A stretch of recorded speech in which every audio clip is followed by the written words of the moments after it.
একটি অনুগল্প লিখেছেন ইপ্সিতা মাইতি। স্লেট রঙা আকাশের বুকে সাদা বকগুলো উড়ে উড়ে যেন নকশা বুনছে। বাপন হাঁ করে দেখে, বৃষ্টি নামলো, ধান রুইছে সব মেয়ে মরদ।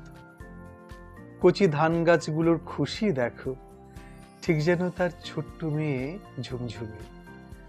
আহাগো, রোগা ভোগা মেয়ে, ছাতিটা দিয়ে আসতে হবে এই বেলা।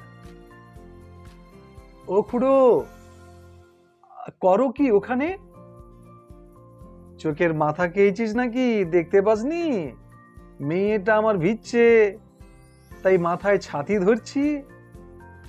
কফের ধাত আছে না, কোত্থেকে কি হয়ে যায়।